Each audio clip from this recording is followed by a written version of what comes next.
It has taken me a while to figure out what I'm going to say and asking God to lead me in what I want to say, in what to say in this video. And I guess there's two things I want to cover. One is Howland. This is kind of a capstone video for Howland. Just kind of finalizing it. I think I've said more than enough in my previous videos about what Howland is about. So, this video is going to be basically the cap of the bottle, getting kind of summarizing it and getting it finished. And then I'm going to send this around to people, and if everyone agrees on it or if they make edits, then I'll do that. And then once we have the final plan, of course, plans can change, and of course, we're always keeping our ears open to what God has for us to do. But once we get the final plan, and if God gives us the time and the way to do this, then I will go ahead and cover how we're going to get started for this. So there's a couple things to start off with. One is something that's been kind of on my mind and heart recently, and that is about the people. Because I've always just, I used to always assume that my friends would love to join the plans. And it took me quite a while to realize that everyone has their own, everyone needs to make their own decisions and decide and follow God's path in their life. And me personally, I feel like God is leading me towards mission work, more specifically just starting in Washington State and in the U.S., going around, because there's certainly plenty of mission work to do in the United States and in Washington State. And there's also, for me, there's this dream that I've had ever since I can remember, where we would have a place where fellow Christians, friends, and family could live for free and get paid a small salary, but live for free and have all the costs covered, and basically just have a place for everyone to live together and enjoy their company and learn more about God. And then from there, go out into the surrounding area and beyond to spread the gospel and go on trips and explore this beautiful planet that God has created, as you can see in the background right now. This is a shot we got on our way home from the farm in eastern Washington. And this is just a beautiful example of how beautiful creation is. This is just taken from a phone camera. And for those of you who are wondering, this looks like almost like it's professional photography, but it was just taken from a phone camera, and that's just how beautiful the view was, that it made it look even better. And so that's kind of what Howland is, in summary, is it's a place for everyone to come and live and enjoy each other's company and have fun and learn more about God. And also, we're now offering some online college courses there at the farm as part of the plan once we get the farm. And then from the farm, go out into Chewelah and Spokane and the mountains and Washington State and Canada and so forth, spreading the gospel and exploring. And I think it'll be a really amazing experience to be able, if we're able to do this. So that brings me to my first point, is the people. I've always had a section called the people in my plans and in my videos. And that section has always been me basically taking a list of all my friends, asking if they're interested, and all of us were like 10 at the time, so of course everyone was interested, and then basically just assuming that they're going to come. And so then I would just list off the people and like assign roles to them and stuff like that. Well, I'm doing it a lot differently now, because we all have our own direction in life. We're all independent, and we all have to follow God's call and where He's leading us. And of course, if He's not leading you here, I definitely pray about it. If He's not leading you here, then you need to follow God. But I really hope that we can get enough people together to do this, to make this work, because I think we could make a big difference in our area if a lot of us Christians got together and stopped worrying about normal lives and jobs and families. Those are all good, especially families are good. But I think if we're focused on each other and on God and on spreading the gospel and on making a difference, we can make a big, substantial difference. Whether we have a year left until Jesus comes back or 100 years left, I think we can make a big difference with however much time He has. So let's get into the people. Right now, I have kind of outlined about 6 or 7 roles, kind of jobs that are open, as right off the starting line once we get the farm set up and as we're getting it set up. So the first job is kind of the coordinator, and I'm kind of taking that on right now. But we can figure that out as it gets bigger. We'll eventually need a leader, and I don't necessarily have to do that, but I'm happy to do that. And then another one of the roles is just everyone helping out with everything that needs doing at the farm. There's going to be quite a bit of maintenance, and there's always mission trips to go on, and I'd like everyone to help out with those. That'll be kind of our jobs. But then there's several key roles that people might be interested in. The buildings there's going to be a lot of work that needs to be done for many years to set it up and keep it running as a mission organization. For instance, we're going to need someone who is willing to do kind of maintenance, and I'm willing to kind of organize that if people want me to. And we're going to need someone who can do kind of a handyman, can do electrical stuff and just help out with, like, we're going to be doing pretty good sized repairs on several of the buildings. We're going to be rebuilding the barn. It sounds like a lot of work, but with enough of us there, it's going to go pretty easily, I have a feeling.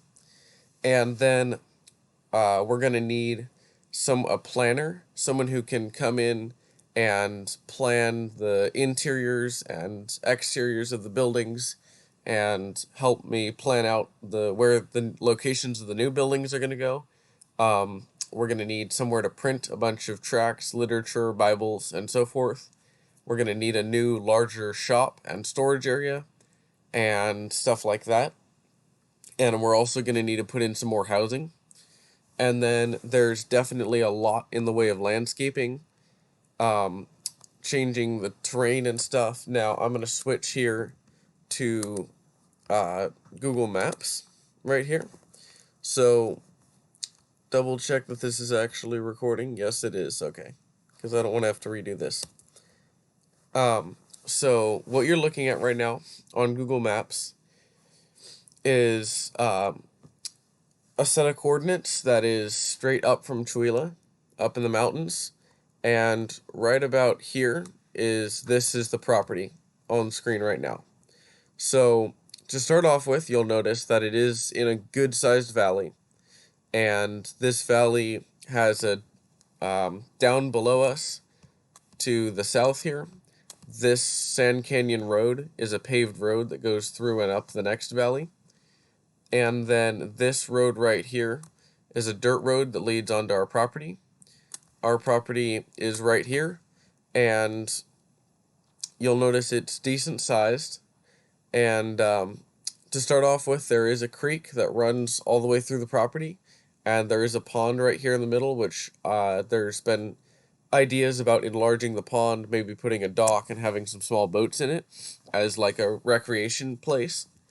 And then there's obviously this giant farm section here where we can have greenhouses and gardens and grow crops and just multiple large multi-purpose fields. And then further up this way, this whole area here of mountain is like right here, there's a ton of logging that we do in this corner of the property. And just up the hill, there's great views. There's lots of ATV trails, hiking trails, and definitely some possibilities over here for putting in possibly a few more buildings, and then just setting up a logging site, because logging is a huge way that we can get some good money, um, because the price of wood is up right now, and in a few years it probably will be still.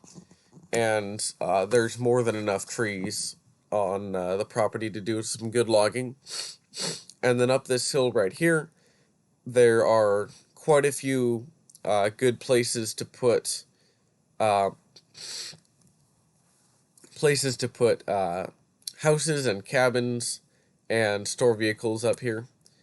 And then the surrounding farms you see around here, they are mostly owned by other people, um, but they could be bought down the road to add to the property. Now, if we zoom in a couple times here, you'll see the main the main assets of the farm right now. You can see the bookmarked place right here. We'll get to that. We'll get to the barnyard and the house yard in a minute. Here's the pond right here, and this is out in the field. And then this is the road heading up the mountain, and you can see at the clearing here where we can put some buildings. Now, we'll start off with at the end of the barnyard here. The first building you'll notice here, sorry for the poor quality, is this long metal building. That is an 8 to 10 lane barn where you can park vehicles in this way. And that is a really great place to store vehicles for the time being. Then over here, you can see this smaller smaller metal building here. This is the wood processing center where we bring trucks and trailers and ATV loads of wood back and we can process it there. That is another job that all of us can help out with, and possibly another job for someone. Right in the middle of the barnyard here is the barn. This barn has quite a bit of work to be done on it. It's kind of falling apart, but it's still very promising. And I was thinking it would actually work quite well as a printing center and just printing and any manufacturing we need to do. And then the barnyard's, of course, very multi-purpose. These two buildings here are very interesting because this one right here is the shop. That shop is pretty cool. It's a large shop with enough room for plenty of tools and all kinds of stuff, with storage up in the upper level. And then in the end right here, there's a big barn door that opens out onto a driveway onto the road, and there are two more barn doors on this other side. And right now we can park every single vehicle at the farm that we use right now in that shop. We have 3 motorbikes, small motorcycles. We have 3 ATVs. We have a side-by-side and an F-150, and they all fit in there. It's pretty tight, but they do all fit, which is pretty cool. And then over here, you can barely see it, but this is a small cabin that needs a redo. But once that's done, that's a good 2-story cabin that some people can live in. And then behind it, there's a trail you can't see here that goes back up to that clearing. As we go further down the road, you'll see the main house yard. This is probably my favorite spot on the property. You come off the road here, the road makes a turn in, and you turn right into the driveway. And this is a huge driveway. You can see this was back when there were people renting the property from my uncle. And there's a boat and some firewood there. But this is a big turnaround, and this turnaround can hold a dozen cars. And then over here in this yard is usually where we park our camper trailer, and that is a place where we could have a more permanent camper trailer for people to live in. And then also further down here in the barnyard, we could put some other trailers and small cabins, like 20 by 20 tiny homes over there for people to live in that could be fully customized to what people want. And then right here's the porch. You go in this house. It's a decent size 3-bedroom, 2-bath house with a kitchen and a huge pantry. and it's even on the end got one of the old style cold rooms that's fully insulated and can store lots of food and possibly double as some kind of bunker if need be. And then there's just some great yard around here that gets watered. Over here, the renters had a garden. That's a possibility, but we'll see. On the back side of the house, there's a big porch that goes all the way along the length of the house, which is really cool to just hang out on and just have back there. And then on the corner of the house here, there's a one-car carport that we sometimes park a couple of the ATVs in, or the F-150. So yeah, as we zoom out here, you'll see it's a pretty cool area. This right here was the original homestead for the family. Um, we don't own that anymore, but that's also another possibility. And there's lots of, here's the entire valley. There are tons of trails and stuff. Right there's the farm. As you go up this road, up here, you can go up into the mountains. There's tons of, I've been ATVing all the way up here, and it eventually actually goes back out to other small towns and then up to Canada. But if we come back here, you'll see here's the farm up here. And then as we come down the road, let me figure out zooming the camera here for a second. Whoa. As you come down the road down here, you follow the road down, there's the Chewelah Golf and Country Club, which is a really cool place that could also be a place we could do some ministry. And then there's some really cool driving on dirt roads up in the mountains around here. Whoops. And then right here you'll see there's an airstrip. This is the Chewelah Airport. And that is a place we could possibly store a couple mission planes. And then as we come down, there's a couple switchbacks down into the valley, the Chewelah Valley. And there's like 3 or 4 different churches in Chewelah. And Chewelah is a decent sized town. It has everything we need without being a huge town. It's about half an hour to 45-minute drive into town from the farm. But the farm is pretty self-sufficient. So yeah, I think this is going to be really cool. And I hope you guys have enjoyed listening to me talk. I've been awake for well over 24 hours, so I'm a little bit tired, but I'm going to go rest and relax. But yeah, I just wanted to kind of finalize the plans, and I've got 2 or 3 other people that are interested in the plans, and so, again, don't feel pressured, but I've been praying for people who are willing to help out with this. And so, yeah, I hope you guys enjoy this video, and feel free to make any edits or suggestions to the plans. So, also, the final thing I want to talk about is the timing. If God gives us enough time, and if it's His will that we are able to do this, then I'm going to be graduating high school in the spring of 2025, in 2 years. And then after that, I'm going to spend 1 summer working up in the San Juan Islands to get some money and also to do some ministry up there. And then, if all goes according to plan, within a couple years after that, we should have the farm and be setting this up. And as far as college, if any of you are wondering, you're welcome to do college and then come to the farm. Although I'm slightly concerned about people just going off to college and not coming back. Obviously, if you don't want to do this, then you don't do this. But we do offer now. We're going to offer some schooling, homeschool co-op on the property as part of Howland. And then I'm also setting up through a couple universities down in Arizona some remote learning. So if anyone wants to take college courses, they can at the farm. So yeah, that's about it. And hopefully we should have the farm by 2030 and have the mission organization going great. So yep. And before then, I'm going to be doing some more mission trips and fundraisers and stuff to set this up. So if anyone wants to, you're welcome to join me on those.